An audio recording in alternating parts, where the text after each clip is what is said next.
Hello guys, welcome back again sa ating YouTube channel, no, The Action Man. Una sa lahat, may galab shoutout po sa lahat ng mga kakamping at sa mga hindi man mga kakamping. Kung interesado ka sa video ito, patapusin mo na hanggang dulo at huwag nyo nang kalimutan na i-like at i-share ang ating video para malaman naman ilan sa ating mga kababayan na nagtutulog-tulugan sa katotohanan.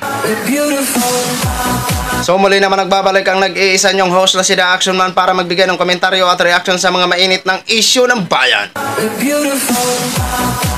So ito mga kakamping, no, mga ka-action, may gusto lang ho ako na i-share sa inyo about po ito sa pagsagot isa-isa ni Senate GB Ejercito tungkol po ito sa mga DDS na kung saan nga po itong mga DDS na mga pro-China ang nag-seminar sa China ho mga ka-action. Hindi naman lahat ng mga DDS na sinasabi kong pro-China, lilinawin ko lang ho, ang mga nag-seminar lang po doon ng mga maka-pro-China. At ito nga po sa one-on-one interview, ito na po ang naging komento ni Senate GB Ejercito at ito din po ang kanyang paniniwala sa dating presidente na si Digong Duterte ho mga ka-action. Para hindi ho tayo magtagal, panoorin at pakinggan na po natin ang nasabing interview. Based on your own assessment, they are trolling you because they believe on the narrative of China, or more of nakikita nyo binabayaran lang sila? Well, yun ang I don't know if they really believe in the narrative of China. Napakahirap ibenta eh. Kung Pilipino ka talaga, kung normal kang Pilipino, hindi ka kakampi sa China dahil binubuli tayo, kinukuha ng teritoryo natin eh. Sir, don't you think na isa sa nakakonvince din sa kanila kung bakit halos isa yung narrative, yung narinig natin the past 6 years coming from our president din, na sinasabi pag lumaban tayo, pag pumalag tayo, gegerahin tayo, mapupulbos tayo? Well, yan yung kanilang linya eh, na kami daw, pag hindi dahil pro-China, maka-Amerikano raw kami.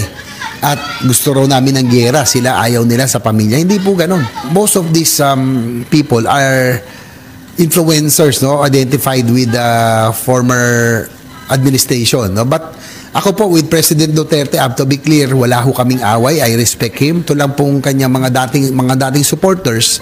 Nagulat ako bakit sobra ho silang naging pro-China. And I suspect that it's I'm hoping that they would realize that they are being used for destabilization efforts. Sir, sabi nyo nga, no, tama ba yung take ko? Following the line of former President Duterte, but not necessarily because si President Duterte yung nag-i-instigate yung behind it. Yes, I think they're just, siguro yung perception nila, pro-China noon si President Duterte. But I don't think it's President Duterte behind it, no? Sa kanila na yan eh. Mukhang, I don't know kung totoong paniniwala nila yan o trabaho lang nila yan. Yun, there are intel reports that they are being tapped by China and funded by China to cause trouble internally. I don't think the president would do that. Naging President Duterte would do that. Kasi pagiging Pangulo ka, alam ko, mahal mo yung bansa mo eh. And I still believe that he loves his country and he knows that anything of this nature will not be good for the country. So, naniniwala ko na wala na yan. Retired na yan si President Duterte. He has done already his part. Sabi niyo may kumakausap na sa mga retired military officers. Itong kumakausap na to, sir, they being paid also by China or contract, ano ba tong mga, or itong kasama din sa grupo ng mga influencer yung nag-i-instigate? Well, probably. Siguro kasama, magkakakilala sila eh. Probably magkarami sa kanila, magkakasama noon. So, kaya nga, I'm hoping, I'm appealing to them, no, na tigil na natin yung adventurism and these type efforts. Wag na natin isipin sarili natin kasi kung mahal natin bayan natin, we will not allow this eh. So yun na ho mga ka-action, mga kakamping, no, narinig na po natin ang explanation ni Senate GB Ejercito ho mga ka-action. Okay, ito nga si Senate GB Ejercito, isa sa mga napatunayan niya na ang mga DDS nga po at pinangalanan nga po ang isa na nag-seminar doon sa China ho mga ka-action. Hindi natin alam kung ano po ang pinag-uusapan ng mga traidor nating mga kaibigan. May tuturing ho natin sila ng mga traidor sa Pilipinas, itong ating mga ilan sa mga kababayan na nag-seminar nga po sa China, no? At sinabi din ni GB Ejercito kung ano ang naging laman ng kanilang pagseminar doon, yung siraan ang Amerika laban sa Pilipinas at ipalabas daw na ang Amerika ay may hinahangad lang daw na para makuha ang etc. etc. Na topic na po natin yan sa video natin. Hindi na po natin pwede balik-balikan, ha. Okay.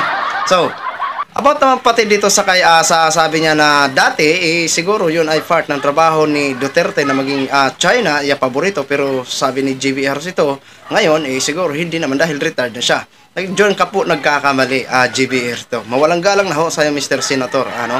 So, maliwanag pa dito sa sikat ng araw na ito, kahit wala na yan sa pagka-presidente si Duterte, talagang maka-China pa yan hanggang ngayon. Biruin mo kahit hindi na nga po siya presidente, pero nagawa niya pang makipagkita doon kay sa president ng China. For what? Diba? For what? Diba? Siguro may mga pinag-uusapan o may mga kasunduan na hindi natupad. Kaya nagkumustahan ang magkaibigan. At maliwanag pa po dito sa sikat ng araw, GBRs ito, na ito nga si Sara Duterte, wala tayong narinig kahit ni Hoy ni Hay na comment niya dyan sa West Philippine Sea sa sobrang pambababoy ng panghaharas at pangbubuli ng China dyan sa West Philippine Sea. Wala ho tayong narinig, nakita na siya ay may concern about sa mga nangyayari. So, isa lang po ang ibig sabihin. Hanggang ngayon, ang mga Duterte po ay patuloy pa rin na mga pro-China. At ito na nga po, pininis ng kanilang mga taga-suporta, itong mga DDS na ito, no? Mga kakapal na mga mukha, kayang-kaya ibenta nila ang Pilipinas para lang makumita. Yan din ang katotohanan dyan. Ang ilan sa mga DDS na mga content creator, wala na silang pakialam, ibenta na ang Pilipinas, siraan na nilang sarili nila, basta kumita sila. No? Ang kakapal ng mga mukha nyo, lalong-lalo na yung pinangalanan ni GB Ejercito. Si Mark Lopez, ang kapal ng mukha niyan.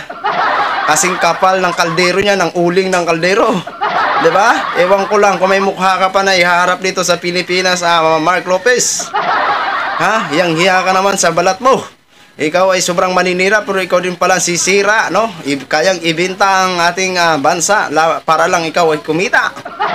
No?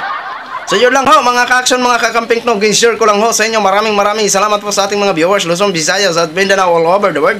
Ako po, ang inyong lingkod, si The Action Man. Have a good day, everyone. Beautiful.